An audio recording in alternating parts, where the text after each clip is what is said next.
Lovely to be with you again for the next hour or so.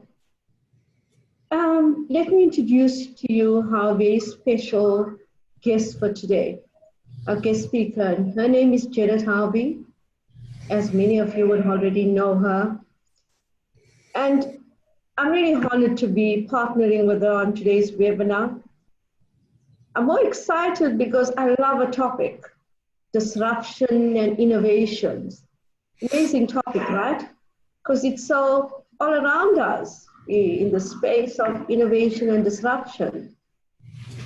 Janet's session is a mixture of skills development, experiential learning, exciting, and you will leave with something more, whether it's more awareness, insights, new skills. You will definitely leave with something more. During the middle of Janet's session, she's going to do a bit of coaching and going to request a client. And you can be a client. And how can you do that? Just raise your hand on the chat box or raise your hand and we will know that you want to offer to be Janet's client. Now, I know many of you would love to be a client. For today, she can only choose one. So good luck to whoever is Janet's client and going to really get a good sense of an experiential session. A little bit about Janet, and I'll only say a little bit about her because you can read all about her on her profile. The thing I want to say is that she is very passionate about leadership development and has over 30 years of experience in that field. And developing a leadership culture seems to be what she's really good at. And a topic on, having a sense of what goes on with disruptions, innovations within a leadership culture. So without saying anything more, I'm going to hand you over to Janet. Janet, welcome to the session. Thank you so much, Cindy, and really to the whole team here at Coacharia for what you've sponsored this week.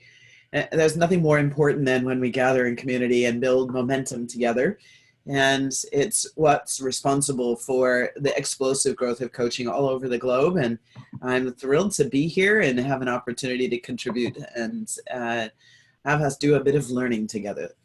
This morning for me, this evening for you. And so you gave me a tall order there. We're going to do some learning about disruption and innovation.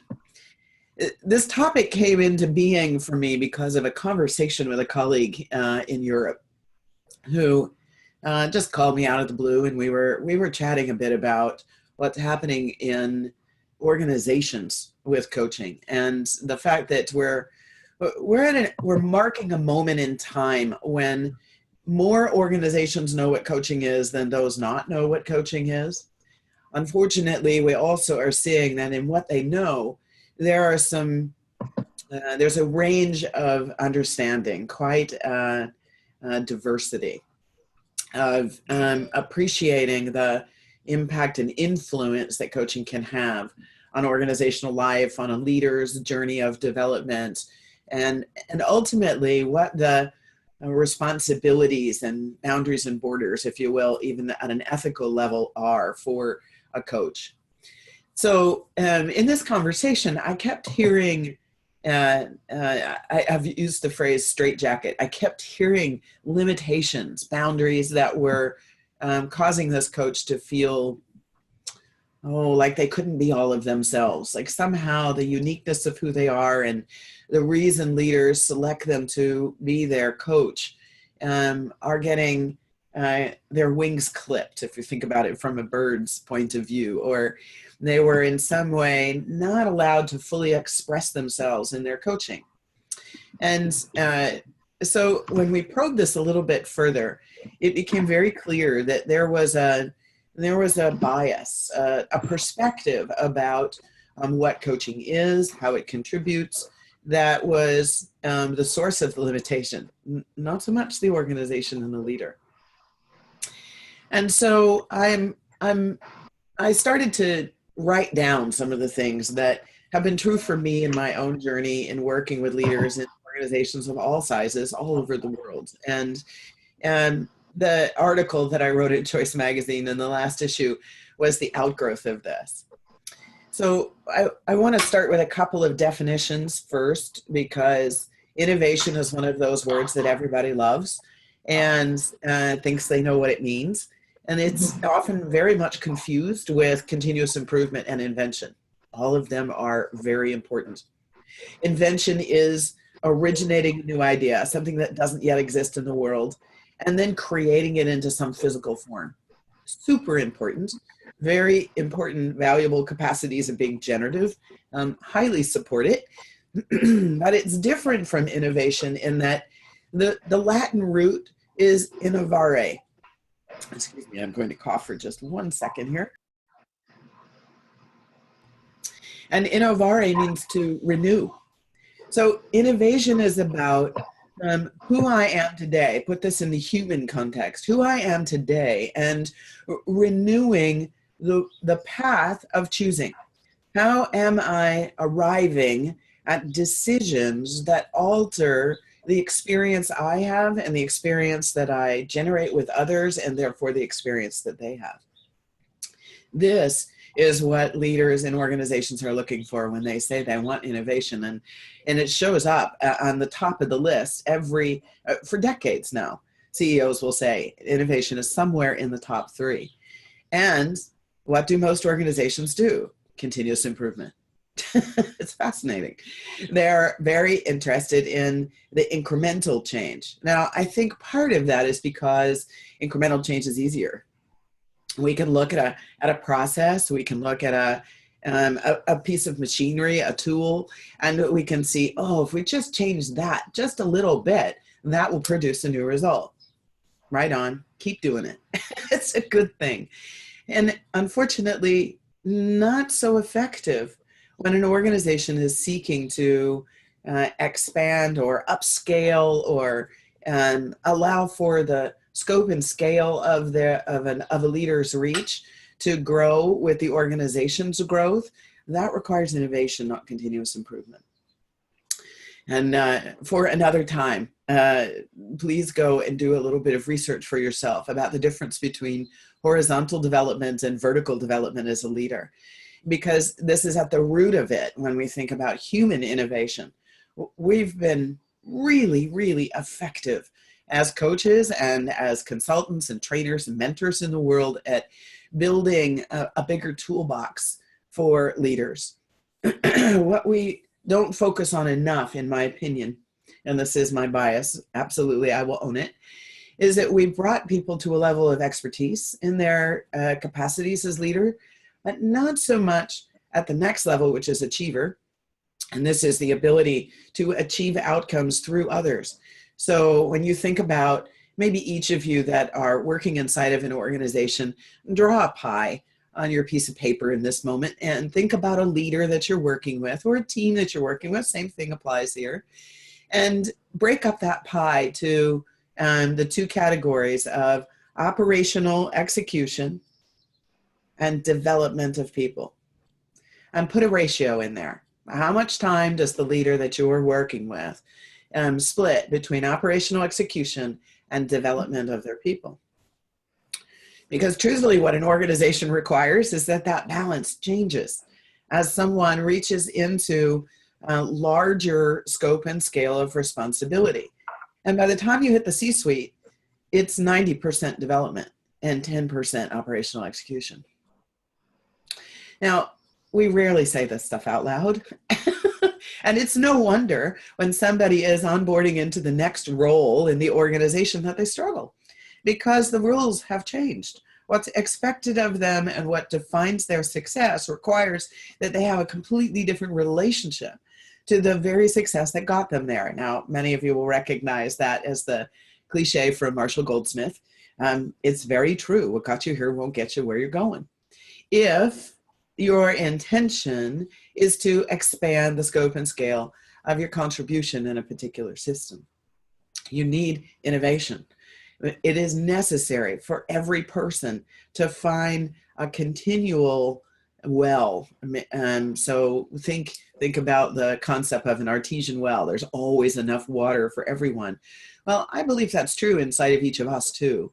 In coaching, we call that the principle of whole, resourceful, capable, and creative. When we accept ourselves as coach, we accept our leader, we accept the process as possessing everything necessary for the outcome we want to be achieved. So what did you hear there? The outcome isn't our focus of attention. That's not where coaching does its innovation. That's the thing that the client owns. But ultimately, something happens in that coaching partnership that makes it possible for that leader to go out back into their lives, make different decisions to innovate their relationship to whatever their responsibility is so that new outcomes occur. Outcomes are on the outside. So what's on the inside? Well, what's on the inside is everything that's messy about being a human being and messy about innovation. Now, I use that word on purpose because, in the title of the article, I talk about disruption. And the notion here is that we get very identified and comfortable with the way that we work that feels familiar. And we know from all of the work of neuroscience applied into coaching why this happens. Our brains are great conservationists. Our brains love habits, and it gives us more energy to do something else when we follow habits. It also gives us out of the familiarity, and it gives us the chemicals that create positivity and optimism in the brain. So therefore, we're setting up fear. Every time we think about doing something new, stretching ourselves into an opportunity that is perhaps inspiring, at the same time, it's evoking a sense of, will I be successful? People don't dislike change. People dislike the discomfort that comes with wondering, will I be equal or better off on the other side of pursuing this change? And if their belief system is suggesting to themselves that safety and security is a much higher value than the wonder and delight of creativity, we will stay in our status quo. That values conflict is not resolvable. And therefore, what's a coach to do? Because here we have a new client inside of an organization, and this is a high potential leader who has been tapped on the shoulder in order to lead a brand new initiative, something very important to the growth strategy of the organization. And yet this person is very identified with their expertise and their recognition by others that they carry a high competence in that area of expertise. After all, isn't that why they were given this new promotion to drive this new project? However, in order to be successful in that new place, those must soften, not go away. We're not talking about replacing and a complete overhaul or transformation. We are talking about that pie. How much is necessary for them to let go of in their operational execution that's led to their perception of competence in favor of a relationship of development to their people, with the organization, with the vendors, with the community, with the customers. It is a completely different mindset that requires a breaking of the status quo. Now, I've spent all this time giving this context because this is the dilemma that coach was struggling with. The coach thought that the reason they were hired into the organization was because of their expertise. They had industry depth, they had past experience as a leader, they understood how this particular organizational culture operated, and so all of this content and context knowledge was the reason they were hired, and yet, as a coach, that's not what we're looking at. Mm-hmm. Now, some of you might be caught in this dilemma. What is what I know what matters? And the answer is yes, and. Yes, compassion, deep compassion, and a place of connection, rapport building that comes from having a common context.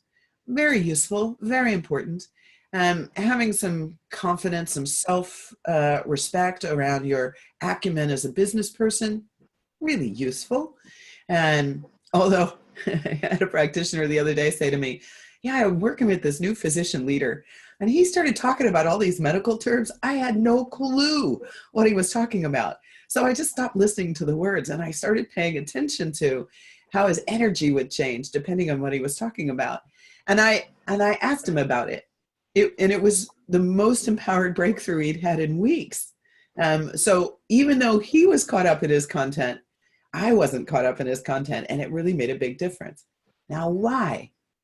Because ultimately innovation is about changing the way we make decisions, which has nothing to do with the content, nothing to do with the context. It has to do with how does the leader perceive and interpret and make meaning, and therefore assign priority. And ultimately, for all of us, it comes down to what in my gut belly, what in my heart, what in my head am I assigning the highest value to? Values and principles, our beliefs, are the way in which we all make decisions in the world, consciously or unconsciously. So coaching has this tremendous opportunity to bring awareness to the unconscious values and beliefs that are operating in our decision-making process so that a client can examine them. Now, we might still pursue those very same values and beliefs in the exact same decision, but at least this time we'll do it purposefully. And we'll do it recognizing that it's less about our motive power individually and much more about how we show up, relate, and contribute in any given context or situation. To me, this is at the absolute heart of the reason coaching is so powerful in organizational life. Where else does the conversation happen that a leader can dismantle the way they make decisions and choices, to unlearn, to challenge their own status quo, to champion a new idea in the safety of the coaching partnership in advance of socializing that in the organization and engaging others to contribute something new? I don't know of one. And as a result, it has an obligation on our part as coaches to give a bit more attention to surfacing what is the source of decision-making, of choice-making by this leader that would open the door for them to be more purposeful in their way of innovating their relationship to their work, and then ultimately being able to serve our first client, which is the organization. The leader is our second client. And the third are the people that are served by what this leader contributes. So ripple that out to all the stakeholder groups, from direct reports to peers, to project teams, to vendors, to the community that is the source of the clients for a particular organization. So that's a big systemic scale that has the benefit of the work that we do. Never underestimate the power of coaching, even when you're working one-on-one. So I've said enough, Cindy. You wanted to ask me a question or two, and I get pretty excited about this subject. Can you tell? Yeah, but I loved it. I loved listening to so many aspects you were picking up on, horizontal and vertical, the aspects of leadership, and then the pie with operational and developmental. And yeah, there's so much. And of course, the coach, and how the coach shows up in the coaching without all this performance anxiety about how well they're going to do, right? Yes, exactly. And then emerges a question, exactly how easy is that when you're going into a company to do leadership coaching? It takes a lot to hold back and say, this is all about the client, and believe it, right? So I think that's my question to you. What are your tips for I the love coach? that question. Yes, that's perfect. So I often talk in a sales conversation with an organization about coaching for a leader. I talk about sustainability.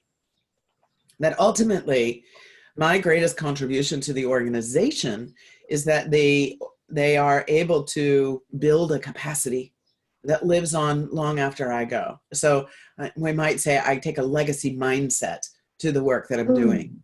And I always go back at 3 months, 6 months, and 9 months and check in and see how that leader is doing. And I check in with the leader and I check in with who they're working with, whether it's their direct manager or it's a program manager or an HR business partner, it doesn't matter, and say, what's sustaining? How have we influenced the climate of the organization by giving this leader a new capacity in the way that they're relating to the work? That's our value proposition, is sustaining excellence. And when I'm focused there, I'm not as tempted to bring expertise to somehow be the source of the content. Because the minute I do that, I'm taking away from the possibility that this leader will have sustainability in their behavior change and therefore their contribution. So that's my commitment to the organizational client, which is the first client. Then ultimately, my client is the leader inside that organization, building a capacity that's sustainable and aligned to the performance they're wanting to manifest, whatever the strategy is asking for. So yes, I'm using lots of business terms, and it's useful to understand that that's how business operates. But at the end of the day, it's my coaching in relationship with that person that has them make different decisions and innovate the way they lead. When they do that, and it's really in their bones, and they've taken responsibility and ownership for implementing it in the day-to-day, now we've created sustainable excellence. Lovely point, Jared, because I hear what you're saying. We don't need to go there to create the value. The value is coming out of the conversation, right?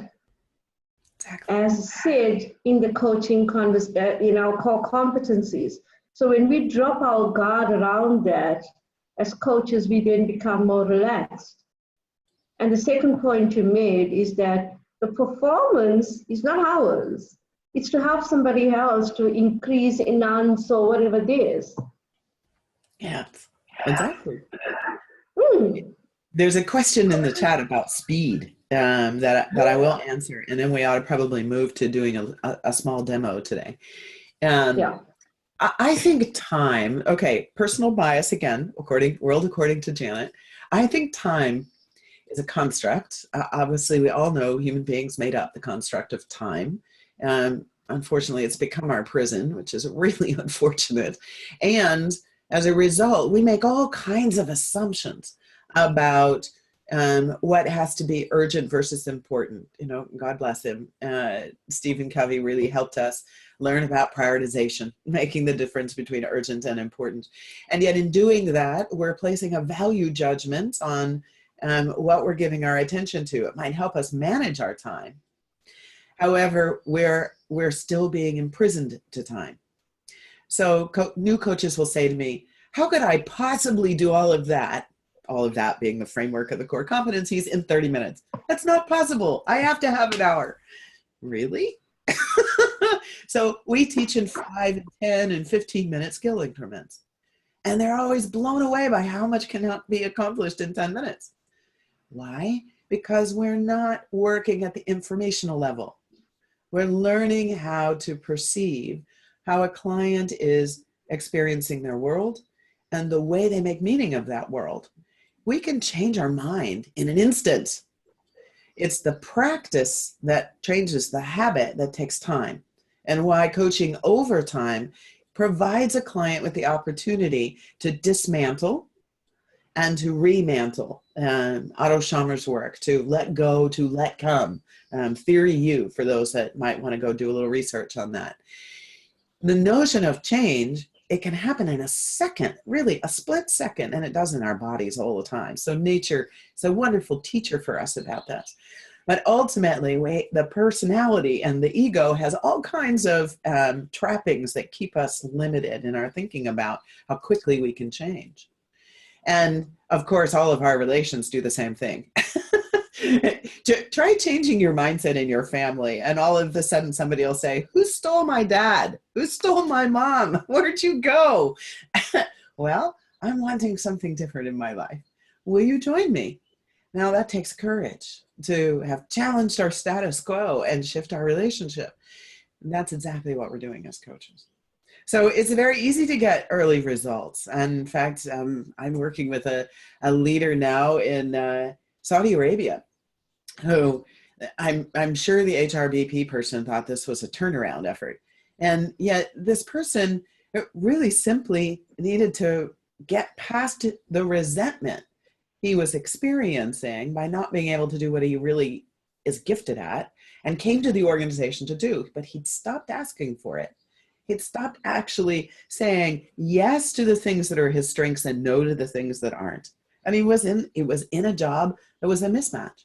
Once he renegotiated and he's now in a better position, the guy is thriving. It didn't take very long. It took paying attention to how is he making his decisions and how is that in alignment with the essence and core strength of who he is.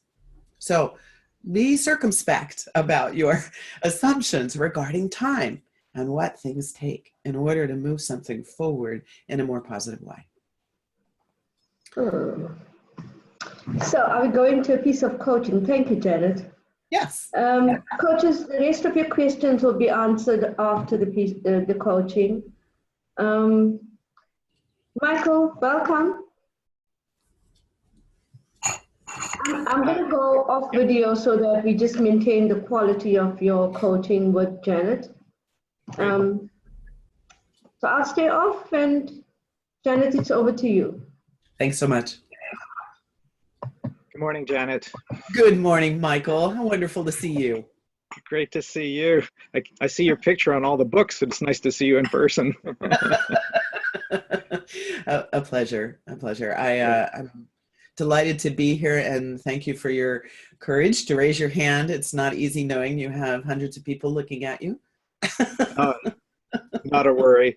Thanks very much. Yeah, I'm in a situation now where I just came back, oddly enough, from Saudi Arabia. Oh, wow. And being invited to coach there. And I was struck by this notion of them wanting coaching and witnessing a leader who was successfully coached, but was not being promoted within the company because he did precisely self-author, if you will, or move to that next level. And upper management wasn't quite prepared for that. And so he was being denied promotion. That's on one side. I come back to Montreal and a corporation asked me to talk about quick coaching. Is there a model that can just plug and play like an app? And I was like, okay, this seems to be the thing, right? The coaching is now all the buzz. You hear about it in Home Depot, etc. I mean, it's a misused word. So I guess where I'm at is in terms of getting buy-in, and sustainability, of course, is so important. Yes. So the coach's role suddenly becomes not just about the incremental small steps of working one-on-one with people, but how to scale that up within the organization. How do you get that buy-in from the organization in a way that legitimizes my coaching efforts? Because I don't want to be just another person that comes in, plugs and plays, like a trainer comes in and dumps, here's what you got to do, and then leaves. Yeah. So this is where I'm caught in the whole coaching process. Right.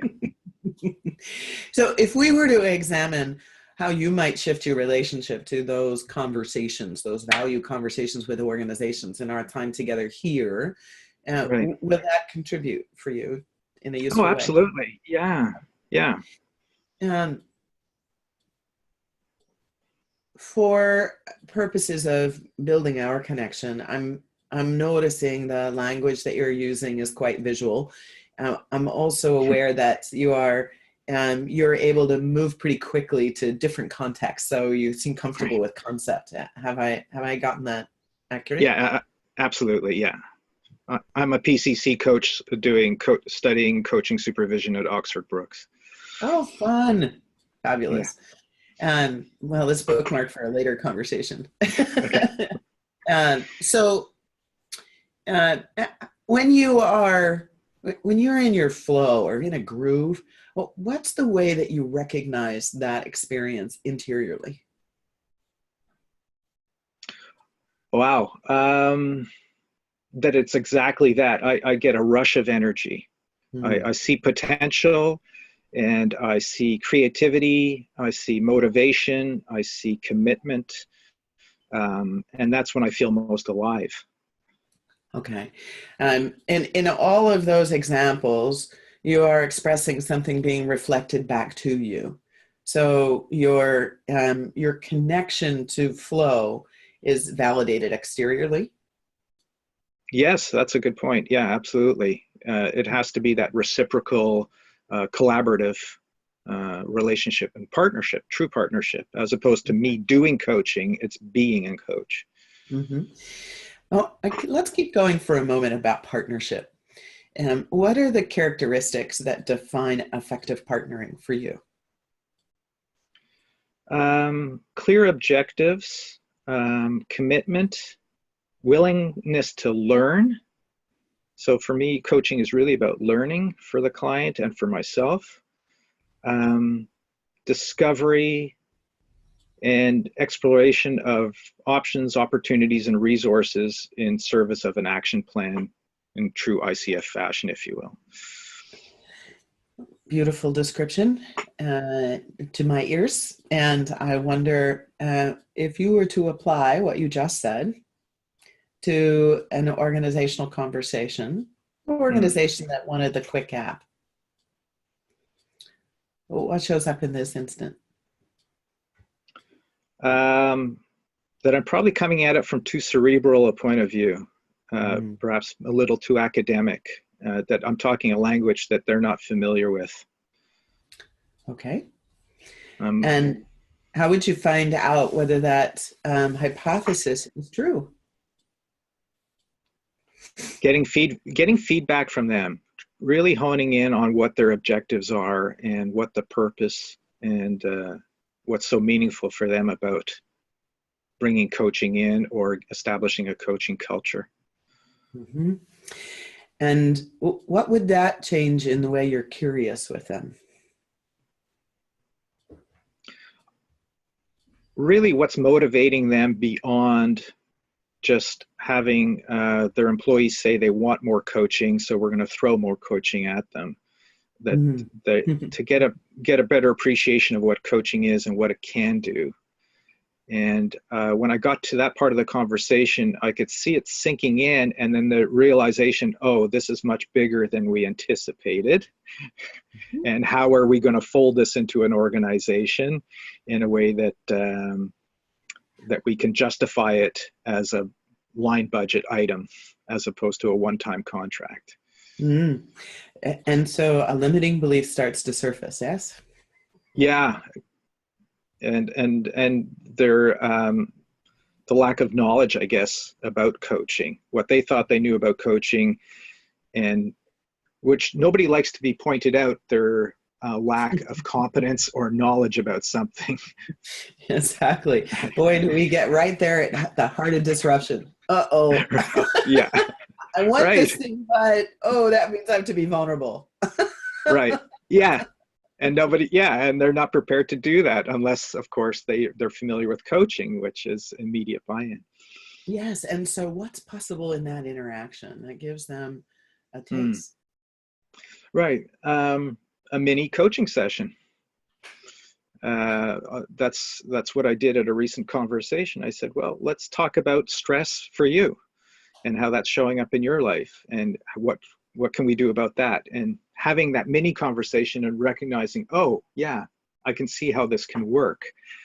How do we roll this out systemically? Because we want to apply this. We've got 60,000 employees. So how are we going to roll this out across different countries, et cetera? And I'm like, okay, baby steps, maybe do a pilot project, maybe with one person or one department, get some feedback and adjust it accordingly, and figure out what coaching approach we should be taking. Is it developmental? Is it transformative? That sort of thing. What are you aware of as you listen to yourself say this all out loud from where we started? Yeah. That not only do they need clarification, but I need to be clear and concise and make it digestible instead of throwing the whole buffet at them, really making it a simple meat and potatoes type approach. I'm appreciating you have some knowledge of parallel process, right? You're picking up the parallel stream here. So if you disrupt your own status quo, Right. it's so hard. We so love what we do as coaches, and we just want everybody to know. Right, right. But they can't eat out of a fire hose or drink out of a fire hose. Sorry, mixed metaphor. Right. And so it's remembering that shift in relationship to give them an Yeah. experience from That's which yeah. I really appreciate that perspective. Yeah, it's nice to be not taken out of my world for this few minutes here, and yeah, yes. thank you. Yes. And so given what you've just discovered, in a very short period of time, you let yourself unlearn to relearn. You're not missing anything in your toolkit to have a different relationship to those chemistry conversations and business development conversations. What's something you want to change about your approach that will help you remember this insight?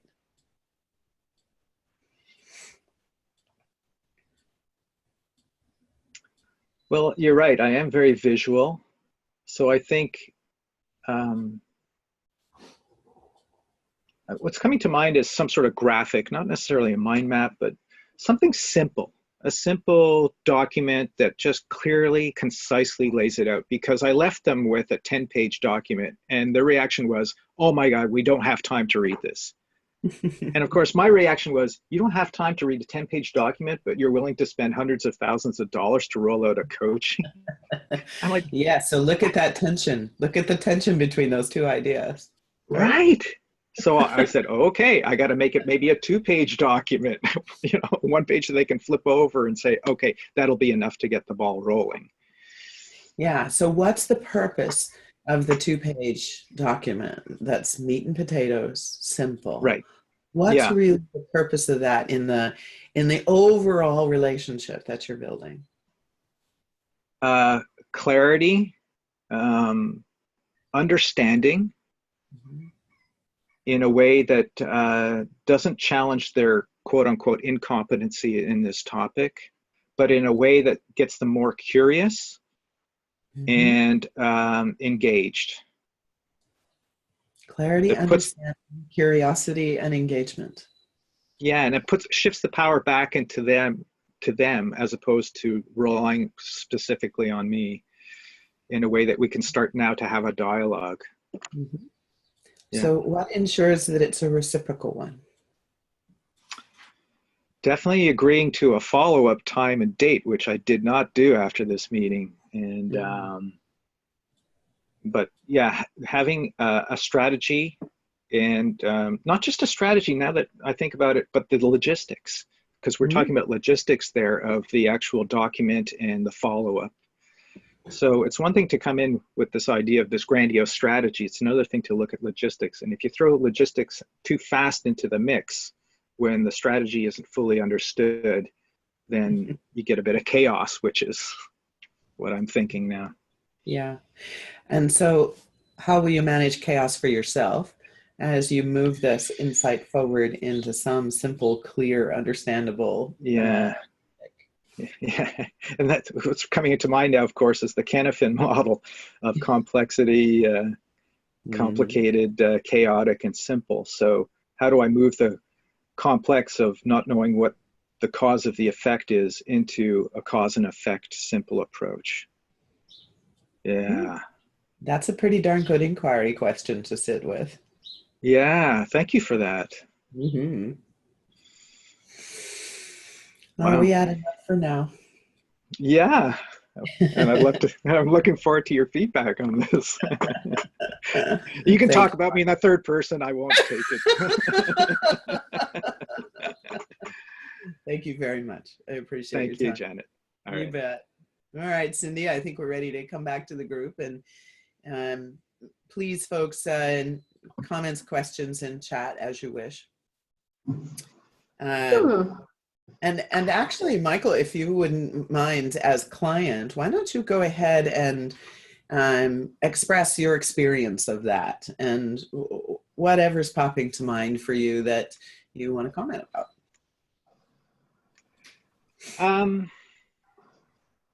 I really liked the directness of and the clarity of the words that you used. You didn't complicate it.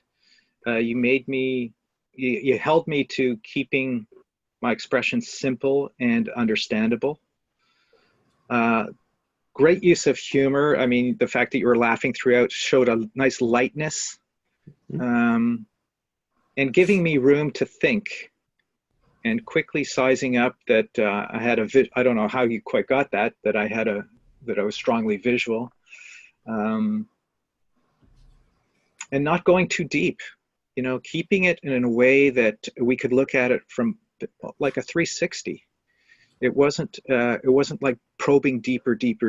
It was more like, okay, let's go here, let's go here, let's go here, let's go here, let's go here. Now that we've done the circumference, how can we go to the top of the circle and look down on it and what's coming up from you there? So I felt in safe hands. I felt I didn't feel directed. I didn't know where we were going, quite frankly. But I felt it was incredibly beneficial. Okay. Cindy, anything you want to say? I'm not seeing anything on the chat, so other than wow, 12 minutes. There is one or two questions there, and there's one on the Q&A part. I'll read it to you. Can you see it, Janet? That didn't seem like that was about no? Those aren't questions about the coaching. So I just wanted to see if there were any specific coaching. Okay. Coaches, if you have coaching questions, we've got we did have a coach join us and disappear.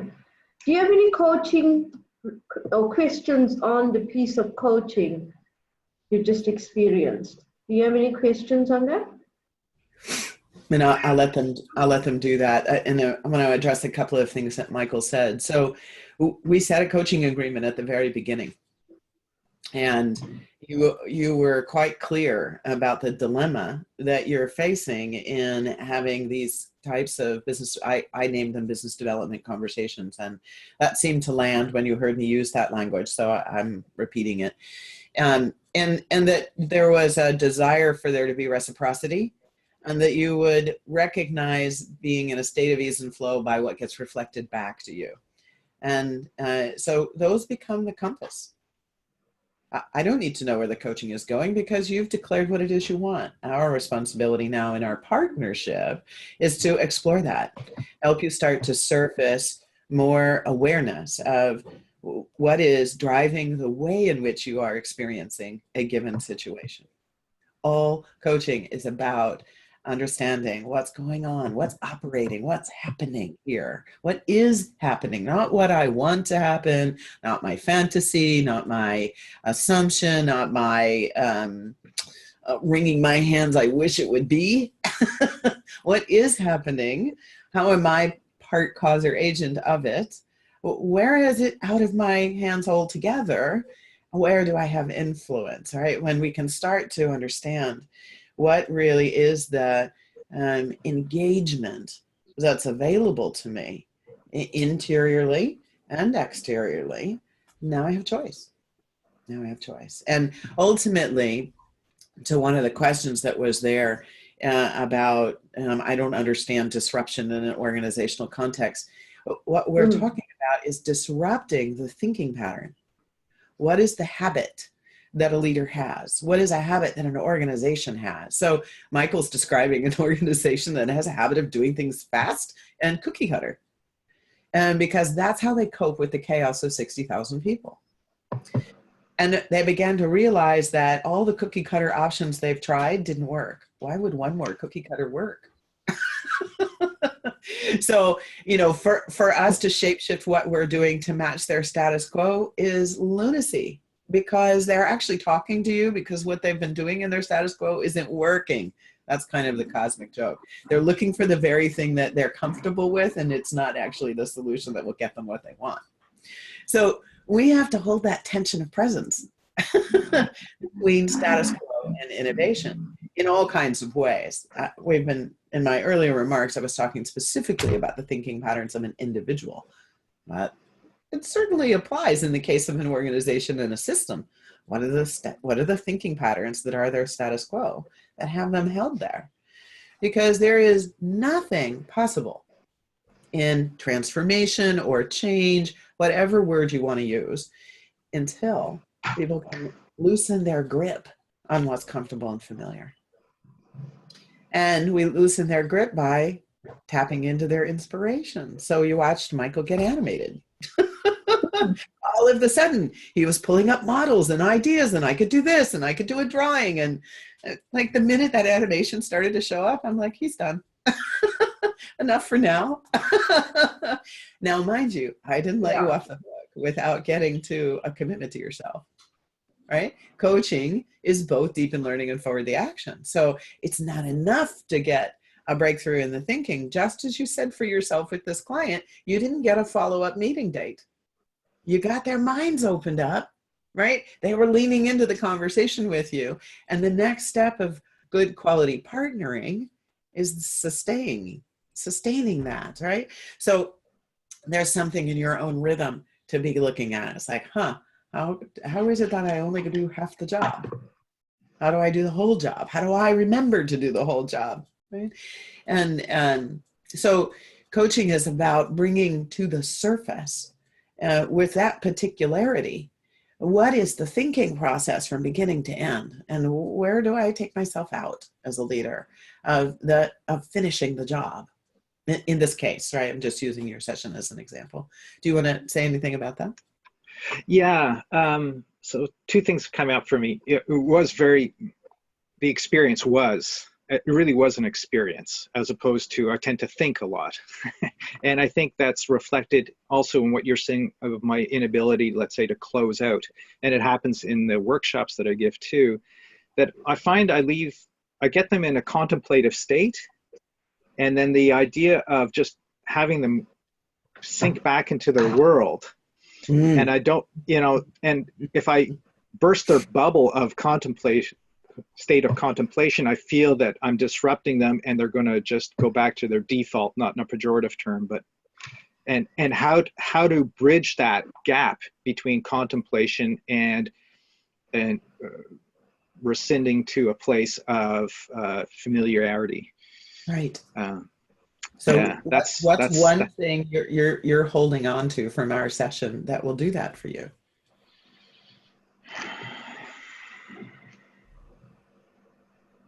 Having a clear sense of, I have to grow my ability and my capacity and competency of finishing that last part. And I think that's a real new learning for me. And it's something that I've been neglecting to my peril. So yeah, that's a really good, important learning for me. Yeah. And so you have the insight of being a disruptor. Right. Now it's about experiencing disruption over time as a pathway of transformation. To all of you in the thread that are talking about how is this any different from, it isn't. It isn't different from. All of our work is about transformational, transformative, transpersonal. I don't care what word you use. We are fundamentally, all of us, in the business of giving someone the opportunity to consider a new way of being in the world. I don't care if it's the CEO of an organization or Susie next door that's getting married to her high school sweetheart and is scared about what it will mean to be married. In both situations, people are choosing to disrupt their lives. Yeah. They're asking for something to be different, even if they can't quite yet articulate it, and even if they're scared down to their bones at whether or not they're going to be okay on the other side. That is normal human behavior. We have the great privilege to give them a thinking space, a critical thinking space that helps them to reconnect to their strengths and to their core capacities as a human being, what's unique for them, help them to begin to look at the relationship they do have with their life, personally and professionally, and ask the question, how is it serving? And where it's not serving, what am I choosing? How do I choose that? That's why coaching over time is so important, because we are going to do unlayering. We didn't in 12 minutes with you. You very beautifully described. We got the territory, and you got some perspective, and you got a breakthrough in one piece of this that says, my finishing might be a place for me to do some deepening work. You might go away and do half a dozen sessions finishing. It's going to have, lots of ripples for you. Well, the same would be true for a leader. We might get the spark of, oh my gosh, this is what's in my way. Well, you've got 2 or 3 or 4 decades of habit and strength-based development of doing a certain way, and you now know what you want to change in that relationship. You don't know the how yet. And that's will take time, right? That's going to unfold as we stay curious with ourselves and, frankly, in a lot of ways, help people come current. So many people have developed capacity that they don't use. They're so focused on the operational execution, they've forgotten about their brilliance with humor. How many coaches do I know that get just so dead serious? Like, seriously. Humor is the way all human beings navigate the stress muscle. When we take ourselves a little more lightly, we loosen the grip. We're not so attached.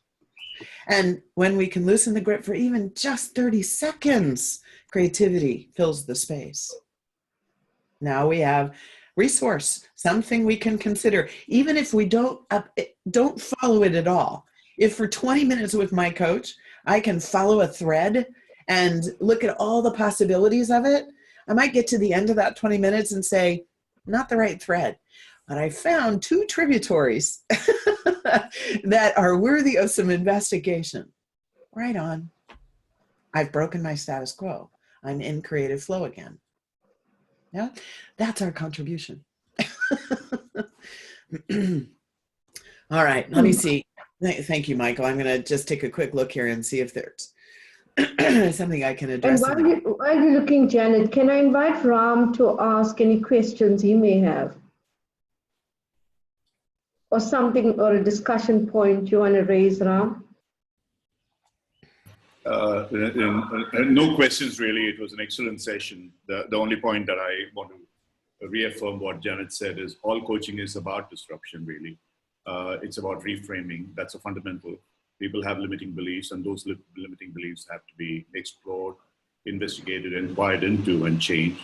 And one of them came up pretty strongly, or actually 2 of them, one in terms of the organization that Michael is working in, and Michael's own limiting beliefs about certain things. And that's really, many people are asking about how can disruption be done on scale and all that is. But ultimately, when you're working with an organization, that's what happens. It happens at various levels, and then it spreads across the organization. It becomes a culture. That's the only observation that I want to make. And Janet, you might like to. I'd love to pick up that thread, Ram. It is about climate, how a leader behaves. Time is the only commodity a leader has. The way that they behave, what they give attention to, is what sets the tone for everyone else. That's what everybody else follows. So leadership coaching is the way to scale in an organization. And that starts from the very first business conversation, as Michael and I were exploring, that whoever the sponsor is for coaching, whoever the HR business partners are, helping to open their minds about what really causes an organizational climate to shift its mood. Fernando Flores used to say, we're ambassadors of hope and orchestrators of mood. This is true. We give people a place, a moment in time, a place in a conversation one-on-one, a place in a conversation with a team. When I'm working with a senior team, we are absolutely exploring how they're seeing the organization. What are they paying attention to? What meaning are they making of it? What other possibilities are there? 9 times out of 10, they hear each other and go, really? I had no idea you thought that. And the minute they can get to some unity and retrain how they're perceiving, they're going to go out in their organizations and cascade that down. That's how you scale it. It is about changing the conversation to pay attention to the experience rather than just the doing. So some of you have used the word the who of the coaching. That's exactly right. And to me, that's what we're talking about when we say experience, that it's the character that's being demonstrated, the beliefs that are being followed or dismantled and remantled, the assumptions that underpin an operating model that actually have nothing to do with the way people are behaving in the organization. And seeing that incongruence is the first step. Then saying, how do we get to congruence? And when leaders can get that clarity, then they start to behave differently in the organization. You've scaled disruption and innovation. And we're at the top of the hour, darn it.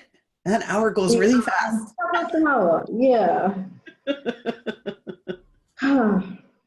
Janet, that was a beautiful session.